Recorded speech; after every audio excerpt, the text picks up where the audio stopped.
This boy claimed to be John Lennon in a past life, and it's one of the most chilling reincarnation cases in history. The year was 2008. In the bustling, vibrant heart of Liverpool, a city forever etched in the annals of music history, a seemingly ordinary family was about to embark on an extraordinary journey. The scent of salt from the Mersey mingled with the rich aroma of traditional Scouse cooking, and the distant, ever-present echo of seagulls filled the air.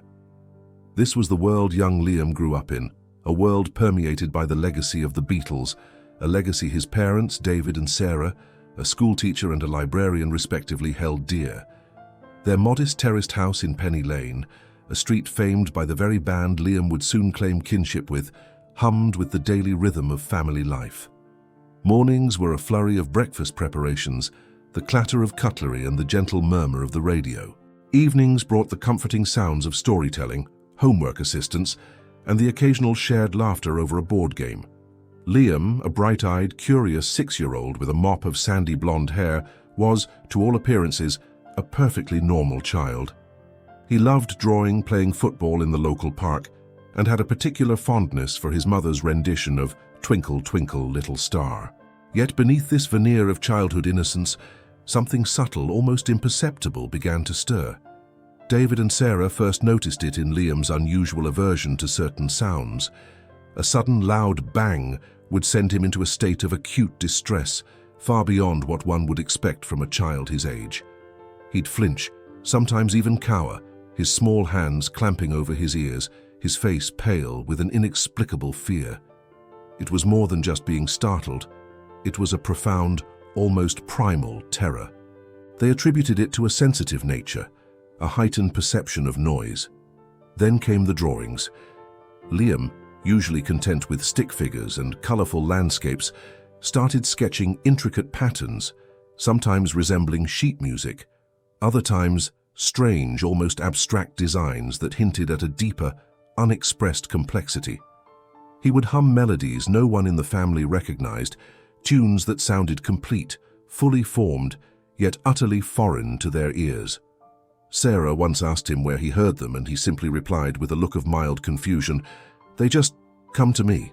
The first truly unsettling incident occurred during a family trip to London. They were walking past the iconic Abbey Road studios, a pilgrimage David had long wanted to make. As they approached the famous zebra crossing, Liam, who had been skipping happily moments before, froze. His eyes, usually full of innocent wonder, were wide with an unreadable emotion, a mix of recognition, melancholy, and something akin to a phantom pain. He pointed a trembling finger at the studio doors and whispered, "I used to make music there, with Paul and George and Ringo." David and Sarah exchanged a bewildered glance, dismissing it as a child's vivid imagination, perhaps influenced by their own frequent discussions of the Beatles. But the conviction in Liam's voice, the genuine weight of his words, lingered in their minds, a faint, unsettling echo. The true revelation, however, arrived a few months later on a quiet Sunday afternoon. David was playing a vinyl record of Imagine by John Lennon. Liam, who was building a towering Lego castle in the living room, suddenly stopped.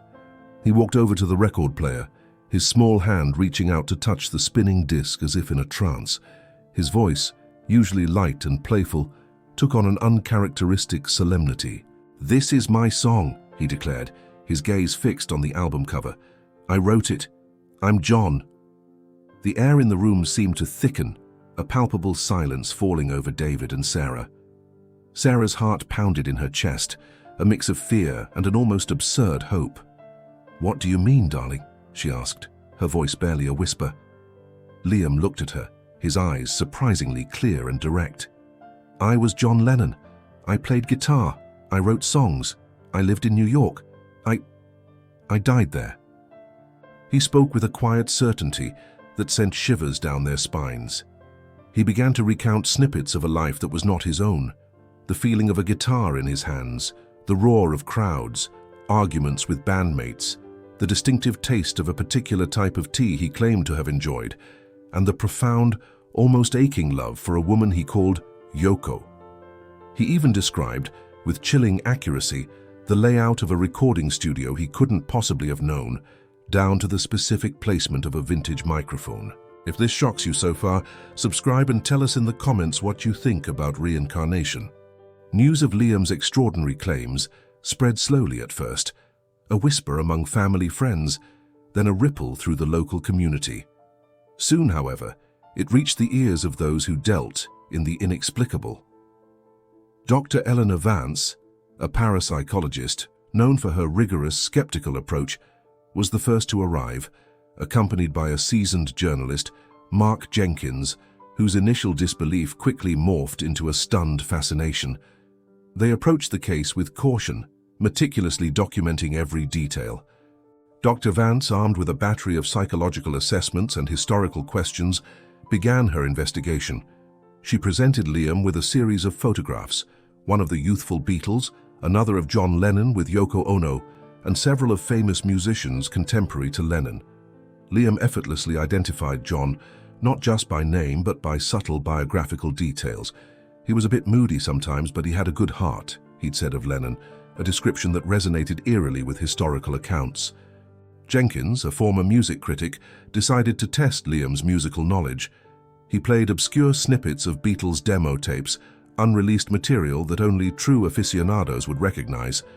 Liam, without hesitation, would hum along, sometimes even correcting a chord progression or identifying a specific instrument in the mix. "That's Ringo on the drums, isn't it? He always had that swing," he remarked once, leaving Jenkins speechless. The most compelling evidence emerged when Dr. Vance asked Liam about specific historical events from Lennon's life. She presented him with a picture of the famous bed-in for peace. Liam immediately described the feeling of being in bed with Yoko, the flashing cameras, the purpose of their protest, and even a specific conversation he claimed to have had with a journalist there, a detail later corroborated by archival interviews. He spoke of the exhilaration of performing at Shea Stadium, the precise feeling of the stage lights, the deafening roar of the crowd, details too vivid, too specific for a child who had never attended such an event, let alone existed during that era. The true climax of Liam's revelation came during a particularly intense session with Dr. Vance. She had brought a vintage Hofner bass guitar, a model famously associated with Paul McCartney. Liam, who had never touched a guitar before, picked it up with an astonishing familiarity. His small fingers, guided by an unseen memory, began to pluck a melody. It wasn't perfect, the movements of a child's hands unaccustomed to the instrument, but the tune was unmistakable. The opening bars of Yesterday, a song famously written by McCartney. As he played, Liam suddenly stopped, his eyes distant, as if gazing into another time. "There was this special place," he whispered, his voice laced with a poignant longing. "A small notebook, hidden in a loose brick in the wall of our old house in Liverpool, near the fireplace. It had lyrics, unfinished songs, doodles, things no one ever saw." David and Sarah, stunned, knew the house Liam referred to was indeed Lennon's childhood home on Menlove Avenue, now a National Trust property. They conveyed this extraordinary claim to the National Trust. With careful permission, and after much deliberation, a small team, guided by Liam's precise description, investigated the fireplace in the designated room. To the astonishment of everyone present, behind a cleverly disguised loose brick, they found it, a small weathered leather-bound notebook. Inside were scrawled lyrics, drawings, and fragments of songs, some recognizable, others utterly new, all in a distinct handwriting later authenticated as John Lennon's. The discovery sent shockwaves through the academic and scientific communities, a tangible, physical proof that defied all rational explanation. The aftermath was a whirlwind. The story of Liam Lennon exploded across international media, sparking debates in scientific journals, theological discussions, and countless conversations in living rooms around the globe. The family, initially overwhelmed, retreated somewhat from the public eye, seeking to protect Liam from the intense scrutiny. Yet, the impact of his case was undeniable. It challenged deeply held beliefs about life and death, consciousness and identity. For scientists, it presented an anomaly that defied their current understanding of biology and neurology. For religious scholars, it offered a potential glimpse into the mysteries of the soul and the afterlife, echoing ancient doctrines of reincarnation. And for the legions of Beatles fans, It was a profound emotional connection to a beloved icon, a whisper from the past, reminding them that perhaps art and the spirit of its creators never truly die. Liam, as he grew older, retained fragments of his past life memories.